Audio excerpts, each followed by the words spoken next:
This is The Guardian. Just a warning before we start. This episode contains distressing content and references to domestic violence. Please listen with care. I'm Noor Haidar, coming to you from Gadigal land, and this is the full story. The alleged murder of a young couple, Jessie Baird and Luke Davies, has left many in the queer community hurting and angry. New South Wales Police have charged one of their own, Senior Constable Beau Lamarre-Condon. The ongoing investigation has raised serious questions about the tracking of police-issued guns, and it's also resurfaced old and deep distrust amongst some in Sydney's queer community with law enforcement. Today, the alleged murder of Jessie Baird and Luke Davies. It's Thursday, the 29th of February.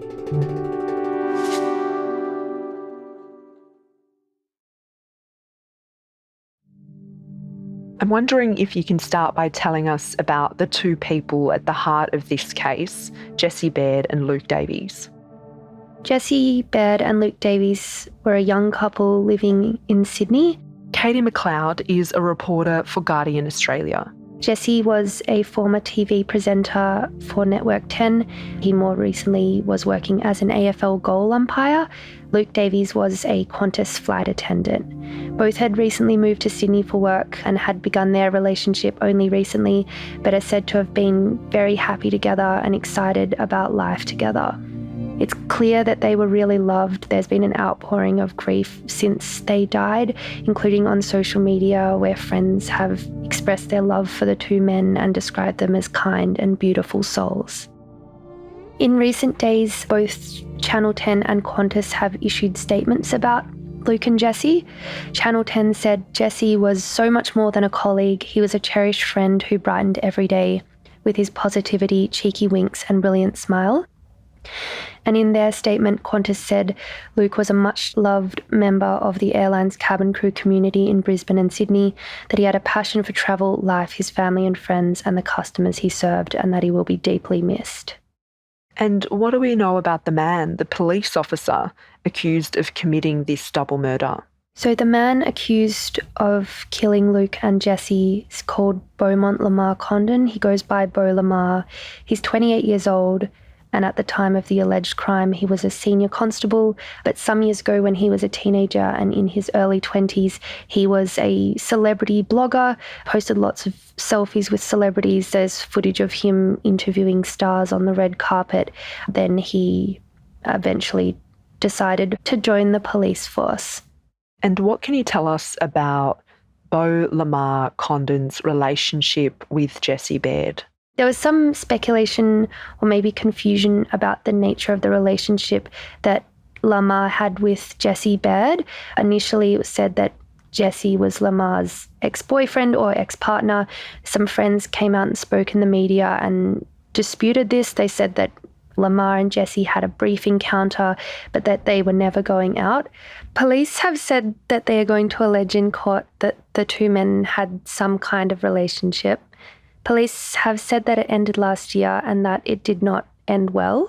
Police have also alleged that Lamarre had previously gained entry to Jessie's house in Paddington and wiped contacts and messages from his phone. And investigators allege Lamarre's crimes followed months of predatory behaviour that culminated in the fatal double shooting. There are still many unanswered questions about what happened, and that'll take some time to play out in the court. But what do we know so far? So on Wednesday, the 21st of February, police launched an investigation after a member of the public discovered bloodied clothing and a number of other personal items in a skip bin in Cronulla. They've since said that shots were heard at the home on Monday morning on the 19th of February. And they also say that Lamarre hired a white van from Sydney Airport later that evening. Police allege that Lamarre used that van to transport Luke and Jessie's bodies to a property in Bungonia, about a 2-hour drive from Sydney. Police say that Lamarre was accompanied by a female friend on this drive and allege that he made partial admissions of having been involved in the deaths of 2 people. Police have described this friend or acquaintance as an innocent agent and said that she's been cooperating with detectives and assisting them with their inquiries. And earlier this week, police confirmed that they'd found the bodies of Jessie Baird and Luke Davies. It is an important time in this investigation that we now know, or we believe, we're very confident that we have located Luke and Jessie. What did they say? So on Tuesday afternoon, police announced that they had made what they describe as a breakthrough in the case. This morning, homicide squad detectives attended the MRC at Silverwater, spoke to the accused. They alleged that Lamarre, who they claimed had initially not been cooperating with them or providing them with any information, had disclosed the location that he allegedly took Luke and Jessie's bodies to.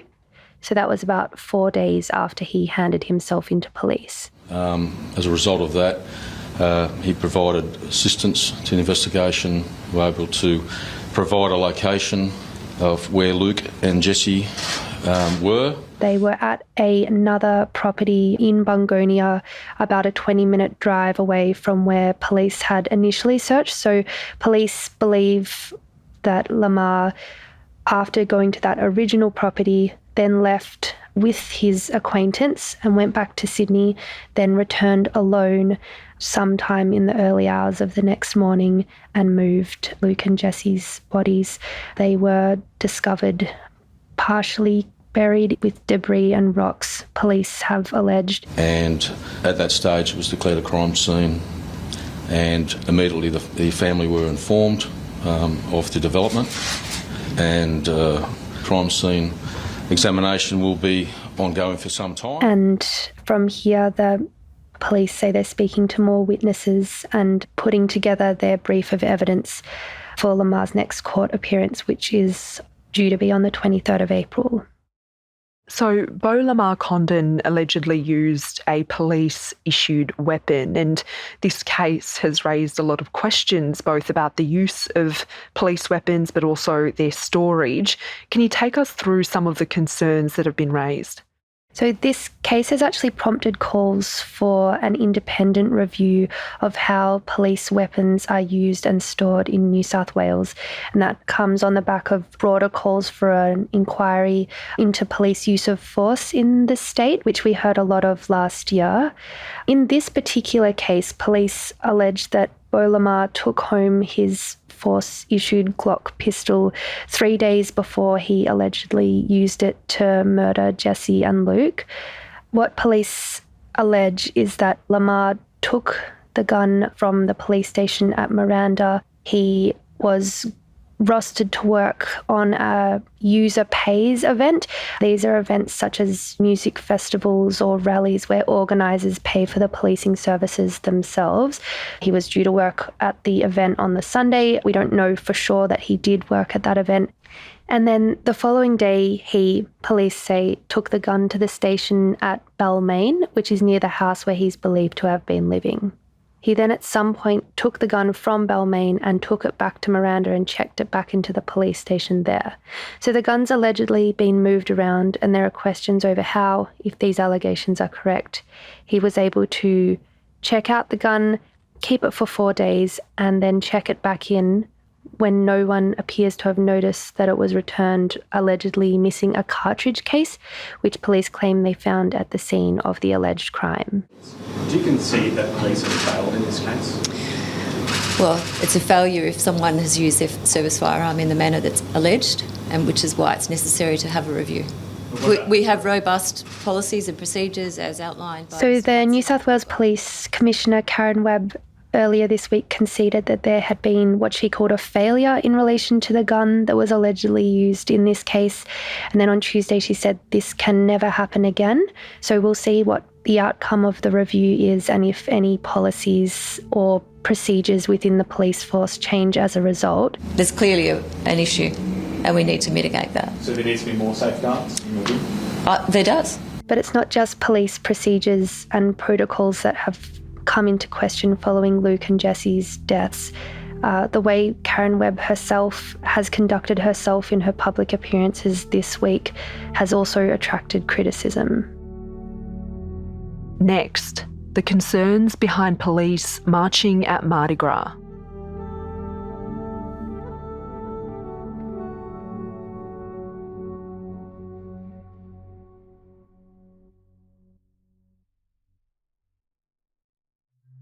Jordan, we heard earlier that New South Wales Police Commissioner Karen Webb has faced some criticism for comments that she's made and some of her actions over recent days. What did she say? So on Monday, Karen Webb addressed the media for the first time, which was 3 days after police had launched their investigation into Luke and Jesse's disappearance. Jordan Beasley is a reporter for Guardian Australia. Commissioner, should police officers march in Mardi Gras? My view, yes. We have been building a bridge with the gay lesbian community since the 78ers were mishandled by police back in the day. We have been participating in Mardi Gras for the last 20 years and haven't missed a year. And I would hate to see that this is the year that we are excluded because of the actions of one person that is not gay hate related. This is a crime of passion, we will allege. It is domestic related, we allege, and that would be a real travesty for this organisation to be excluded. So what anti-domestic violence experts and advocates have taken issue with is this use of the term crime of passion. So they say it's outdated and that it excuses or dismisses an alleged domestic violence crime. Webb again drew criticism after she responded to frustrations over delay in speaking publicly after the alleged murders by quoting Taylor Swift lyrics. But there will always be haters. Haters like to hate. Isn't that what Taylor says? But I've got a job to do. As I said, it's a big job. This is just one of many jobs. So, Jordan, by Monday evening, the Mardi Gras board was meeting. Why and what was the outcome of that meeting? Well, this case ignited a debate about whether or not police should participate in Sydney's Mardi Gras parade. And there are mixed views within the community about whether police should be involved. And a number of the advocates and activists I spoke to earlier said they don't want police at Pride and they agree with the board's decision to uninvite New South Wales police. And a number of those advocates have been calling for police to no longer march in that parade for years. And they say the alleged murder of Jesse and Luke was the final straw amid a growing discontent with police presence at the annual event. As I said, there are those within the community that have a different view. On Monday, for example, we heard from State Independent MP Alex Greenwich on the ABC, and he said he wanted better relationships between his community and police. My focus as the member for Sydney who represents one of the largest LGBTQ communities in the country and every step of the way has been to work as hard as it has been to bring the LGBT community and the police together. I want to make sure that the police are there to protect us, that we are comfortable to report crime to them, and I want us to be working with them. I don't think excluding them from a parade helps to facilitate that. And Greenwich is certainly not alone with this view in the community. So I spoke to one of the 78ers, which is the term that we use for the generation of queer people who first started Mardi Gras in 1978. His name is Peter Murphy, and he is concerned this move will damage the community's relationship with the police, especially since the cops began marching in solidarity in the Mardi Gras in 1998. Back in 1998, when they first joined the parade, I was really happy because I felt that it was like a victory for us that this had happened, and we should keep building on it. Now we've had more engagement of 78ers and others with the police to try to push forward reform and culture change, and this decision cuts right across that. Not all of the 78ers agree with this view. There are a number who think that police shouldn't march at Mardi Gras. And I think this sentiment does hark back to a number of those people's experience during that first Mardi Gras in 1978. Those protesters faced intense police brutality, and 53 of those protesters were arrested and a number badly beaten. However, there are allies who do agree with this outside of the queer community that have expressed strong views that police shouldn't be involved this year. And that includes Greens Senator for New South Wales, David Shoebridge. When will the police be held to account? And an obvious place that they can be held to account right now is for the community to say, well, actually, you're not welcome at the Mardi Gras, and you're not welcome because of the historic and I think many people would say continuing violence against the community that comes from police. This is not the police's march. This is the community's march. But late on Monday night, the Mardi Gras board had decided that it would withdraw the invitation and asked police not to march in the parade this Saturday. In a statement, the board said that the community needed space to grieve the loss of Jessie and Luke, who before this tragedy would have been a part of this weekend's celebrations. And they said that having New South Wales Police march this year could add to the distress within the community.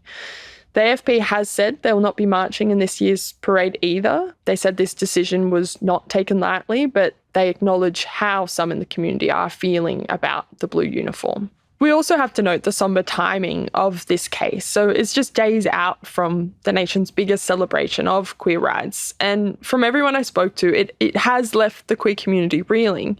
You know, there are tributes outside the couple's Paddington residence. Charlie Murphy from Pride and Protest said on Tuesday at a press conference that this is an overwhelming amount of grief and anger in the community at the moment. Part of the criticism that has been levelled at Karen Webb has been about her response to a hate crimes inquiry. So can you tell us a little bit about that inquiry? So this inquiry was a world's first into gay hate crimes, and it examined cases in New South Wales between 1970 and 2010.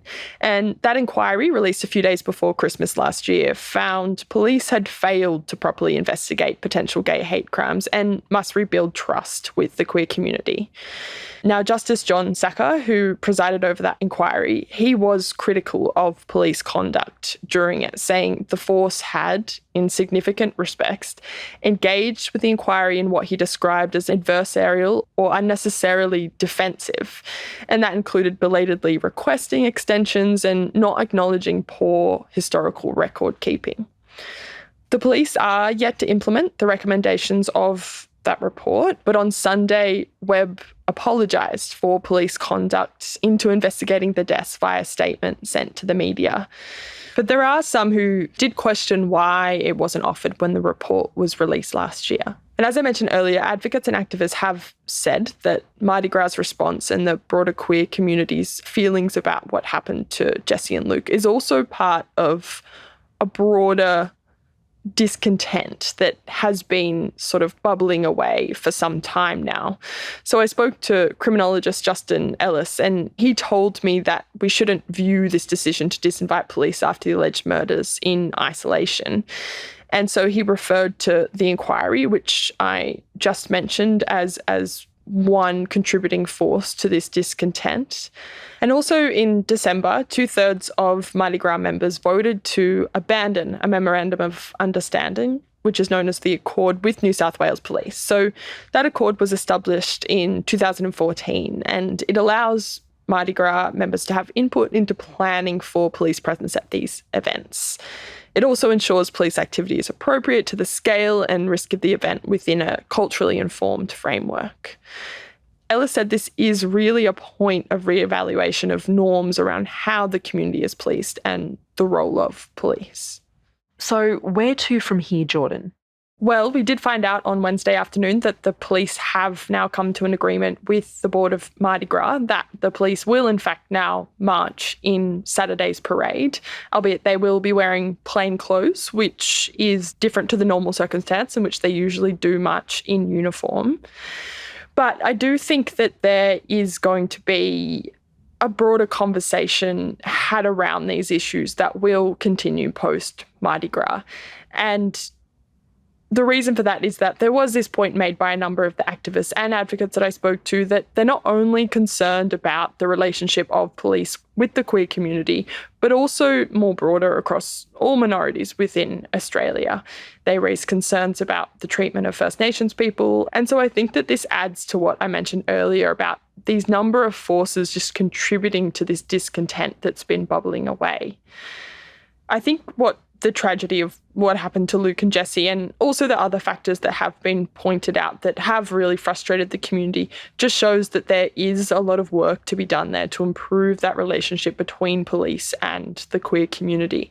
And I think a former board member of Mardi Gras, James Brecko, really summed this up well in that he said, ultimately with the Mardi Gras and the police's decision to allow police to march, that neither side of this debate got exactly what they wanted. And though he is happy for the members of the force that do get to march in Saturday's parade, he said whether or not that is a good idea to have police march rather than taking a respectful break is something that will probably be reflected on outside of this very tragic moment post Mardi Gras.